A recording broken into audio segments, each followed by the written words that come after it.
আসসালামু আলাইকুম। আশা করি সবাই ভালো আছেন। তো আজকে আমি একটু একটু আপনার হচ্ছে কিছু গাছ কেনার জন্য সরকারি যে আমাদের টাঙ্গাইলের যে কৃষি সম্প্রসারণ অধিদপ্তর আছে সেখানে যাচ্ছি। তো আমি আজকে কিছু তথ্য আপনাদের দেই এই ইলেকট্রিক বাইক সম্পর্কে। সেটা হচ্ছে আমি যেইখানেই যাই আমি কিছু বিড়ম্বনার শিকার হই। এই ইলেকট্রিক বাইক বললে ভুল হবে, ইলেকট্রিক স্কুটি বলা চলে, স্কুটির মতো। আমি একটা প্রশ্নের সম্মুখীন খুবই হই, সেটা হচ্ছে এটা মেয়েদের বাইক। আপনার হচ্ছে সবাই মানে আমাদের বিশেষ করে গ্রামের মানুষ সবাই মনে করে এটা মেয়েরাই শুধু চালাবে, ছেলেরা কেন চালাবে, কিংবা এটা ছেলেদের জন্য না। তো আমাদের বাংলাদেশের মানুষের মধ্যে এই মানে ভ্রান্ত ধারণাটা আপনার হচ্ছে আমি যেখানে গেছি শুধুমাত্র আপনার হচ্ছে গ্রামে তা না, গ্রামে একটু বেশি কিন্তু শহরে একটু কম মানে তুলনামূলকভাবে। কিন্তু আরেকটা বিষয় হচ্ছে এই বাইকটা নিয়ে আপনি মানে যেখানেই যাবেন মানে সবার প্রশ্নের সম্মুখীন আপনি হবেন যে এটা থেকে কীরকম সার্ভিস পাচ্ছেন, এটা কীরকম কী, এটার দাম কেমন। মানে আপনার হচ্ছে যতই চেষ্টা করেন অ্যাভয়েড করার সেটা সম্ভব না। আপনি কোথাও গেলে পরে এইটার সম্পর্কে সবার মধ্যেই কৌতূহল যে কোনো শব্দ নাই, শব্দ ছাড়াই এত মানে করতে পারে। আপনার এটা কিন্তু আপনার যে স্পিড যেটা ৫৫-৫৭ পর্যন্ত ওঠে, এটা একেবারেও খারাপ না। আপনি সাউন্ডলেস একটি গাড়ি যখন ৫৫'র উপরে রান থাকবে, তখন এমনিতেই মানুষ তাকায় থাকবে। তারপর আপনার আরেকটা বিষয় সমস্যা, সেটা হচ্ছে আপনি কেউ আশেপাশ দিয়ে গেলেও এই গাড়ির শব্দটা বুঝে না। মানুষ মনে করে যে আশেপাশ দিয়ে কী আসছে কিংবা আসছে। আপনি যদি হর্ন না দেন, তাহলে কেউ আসলে বুঝতে না পারার কারণে আপনার হচ্ছে অনেকে অনেক কথা বলে যে সাউন্ড নাই, শব্দ নাই। হ্যাঁ, প্রায় তো দেখিই নাই, খেয়ালই করি নাই। তো সবসময় আপনাকে হর্নটা ব্যবহার করতে হয়। আপনি একদম সাউন্ডলেসের কারণে অনেকে এসে তার জন্য এর জন্য অনেক কথা জিজ্ঞাসা করে। তো যাই হোক, সবথেকে বিরক্তিকর একটা বিষয় হচ্ছে যে সবার একটা ধারণা স্কুটি শুধু মেয়েরাই চালায়। বাংলাদেশের মানুষের একটি ধারণা। কিন্তু বহির্বিশ্বে যদি দেখেন জাপান, চায়না, অন্যান্য জায়গায় যদি দেখেন আপনি স্কুটির ব্যবহার খুবই, পুরুষ হোক, মহিলা হোক, স্কুটির ব্যবহার ব্যাপক। আর বিশেষ করে জাপান, আপনার হচ্ছে চায়না, উন্নয়নশীল দেশগুলোতে আপনার হচ্ছে ইলেকট্রিক স্কুটি বলেন, ইলেকট্রিক গাড়ি বলেন, যেমন ধরেন আপনার হচ্ছে টেসলাও কিন্তু এখন হাইব্রিড গাড়ির দিকেই ওনারা ফোকাস করছে। মানে ওনারা চার্জ চালিত গাড়ি বানাচ্ছে, সেটা আপনার হচ্ছে বাজারজাত করতেছে। বহির্বিশ্বে আপনার হচ্ছে আপনি আগামী প্রজন্ম এই ইলেকট্রিক সব কিছুর মধ্যেই আপনার চলে আসবে। ইলেকট্রিক গাড়ি, ইলেকট্রিক মোটরসাইকেল, ইলেকট্রিক আপনার হচ্ছে স্কুটি, যাই বলেন না কেন, আপনার ইলেকট্রিক উপরেই আপনার হচ্ছে নির্ভরশীল হবে। কিন্তু আমার মানে এই বিষয়টা মানুষের মধ্যে একটু আপনার আমাদের বাঙালির মধ্যে ভ্রান্ত ধারণা যে এটা মেয়েরাই চালাবে আর এটা মেয়েদের জন্যই তৈরি করা হয়েছে। আপনি বিশ্বাস মানে আপনি যদি জানা থাকে তো আছেনই, আর যদি জানা না থাকে যে কিছু কিছু স্কুটি আছে আপনার হচ্ছে বড় বড় মানে ভালো মানের বাইকের থেকেও দাম বেশি। যেমন ভেসপা পাওয়া যায়, এগুলো 2 লাখ, 2.5 লাখ, 3 লাখ টাকা করে দাম। আপনি চিন্তা করতে পারবেন না। আর এই যে আপনি হচ্ছে এই যে যে ইলেকট্রিক বাইকটা আমি চালাই, এটার দাম হচ্ছে 1,30,000 টাকা। এখন মার্কেটে 1,39,000 টাকা। তো নেহাত এটার দামও একেবারে কম না। আর আরেকটা বিষয়, সবাই মনে করে এটার দাম 60-70 হাজার টাকার উপরে হওয়া উচিত না, কিংবা আবার অনেকেই মনে করে এটার দাম মনে হয় 30-40 হাজার টাকা। মানে কারেন্টে চলে, চার্জে চলে, এটা তেমন কিছু দাম হওয়ার কি আছে।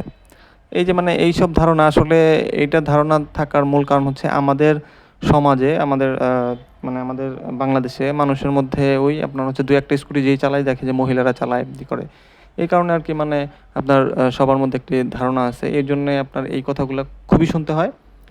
আর আপনার হচ্ছে যে বললাম, সাউন্ড না থাকার কারণে আপনার কম্প্যাক্ট একটা স্কুটি, মানে ছোটোখাটো একটি স্কুটি, চাকাগুলো ছোটো, তার জন্য মানুষের কৌতূহল, মানুষে অনেক কিছু এসে জিজ্ঞাসা করে। তার জন্য অনেকে এটা কিনতে চায় না। আমার পরিচিত আমার বন্ধুর মধ্যে একজন আছে, ও তো মানে এটা চালাই না। ওর আমি বলছি একদিন যে একটু চালাবেন, চালা। ও মানে শরমে লজ্জায় এটা চালাই নাই, মানে মেয়েদের বাইক মনে করে। তো বিষয়গুলা এরকম। তো এইসব সমস্যা আপনার ফেস করতে হবে আপনি যদি এই স্কুটি টাইপের কিছু কিনেন। আর এটার যে আমি দেখলাম যে টাঙ্গাইলে অলরেডি আমাদের অনেকগুলা আপনার হচ্ছে ইউনিট এই মানে সেম ব্র্যান্ডেরই আপনার হচ্ছে দিয়ারি T5 অনেকগুলো হয়ে গেছে। আমি যখন কিনছিলাম মেবি আমার একটা ছিল, আর আমাদের মৌলানা ভাসানীর একজন নাকি 2জন টিচারের ছিল, আর আরও 2-1জনের মানে 3-4টা ইউনিট ছিল। কিন্তু এখন মেবি প্রায় 15টার কাছাকাছি চলে গেছে। আমার মাঝে মাঝে দেখা হয় যে বাজারে গেলে আমাদের সেম বাইক আপনার হচ্ছে আমি মানে আমার সাথে দেখা হয়। তারপরে টাঙ্গাইল শহরে চালাইতে গেলেও তাতে বোঝা গেল যে ভালোই এটা প্রসারিত হচ্ছে। কিন্তু যারা কিনতে চান তারা যদি এগুলাকে সমস্যা মনে করেন তাহলে ভাই আমি বলবো যে কেনার দরকার নাই। এগুলা আমার মতে কোনো সমস্যাই না। মানুষের আজাইরা পেশাল শোনার কোনো দরকার নাই। কারণ আপনি যে সুবিধাগুলো পাবেন সেটা ওই মানুষ আপনার হচ্ছে কথা দিয়ে করে দিতে পারবে না। আপনার টাকা পয়সা থেকে শুরু করে সব দিক থেকে আপনি এখানে সেভ হচ্ছে। আপনি একটি সুন্দর একটি মানে সাউন্ডলেস একটি গাড়ি পাচ্ছেন, মানে সব মিলিয়ে আপনার এটার সুবিধা অনেক।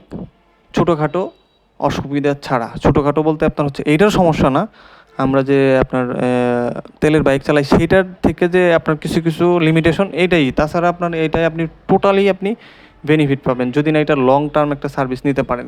মিনিমাম আপনাকে 4-5 বছর সার্ভিস নিতে হবে এটার থেকে, তবে আপনি এটার থেকে আপনি পুরোপুরি টাকা উসুল করতে পারবেন। মানে আপনি যেরকম টাকা কিনলেন 5 বছর পর যা দাঁড়াবে জিরো।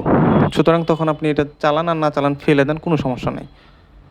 তো আপনার হচ্ছে এরকম যদি হয় যে আপনার বাসা টু অফিস, অফিস টু বাসা, আপনি বাজার করবেন একটু একটু, এইটার যে আপনি মানে যদি কখনো চালান তখনই আপনি কেবলমাত্র এটার ফ্যাসিলিটিস সম্পর্কে আপনি বুঝতে পারবেন যে এটা আসলে কী রকম সুবিধা আপনাকে দিচ্ছে। তাছাড়া আপনার হচ্ছে এই মানুষ ওই বললাম এই সেই এই কথা সেই কথা এগুলা কোনো মানে আমার হিসেবে আমার কথায় কারো কোথাও কোনো কান্দের দরকার নেই। আমি আমার শহর থেকে গ্রামে পর্যন্ত যাই, গ্রামে পর্যন্ত যাই আপনার হচ্ছে আমার গ্রামের বাড়ি প্রায় 30 কিলোর মতো দূরত্ব। একবারে চলে যাই, যাওয়ার পর রাতে চার্জ দিই, পরের দিন যদি চলে আসি কিংবা তারপরের দিনও যদি চলে আসি কোনো সমস্যা হয় না। আপনার প্রায় আপ ডাউন করা যায়, তো সমস্যা কি আমার? এর থেকেই তো আমার জন্য মানে যথেষ্ট। তারপর আপনার হচ্ছে অফিস টু বাসা 15-20 কিলোমিটারের মধ্যে হইলে তো কোনো সমস্যাই নাই। আপনি নির্দ্বিধায় নিশ্চিন্তে চালাবেন, কোনো সমস্যা নাই।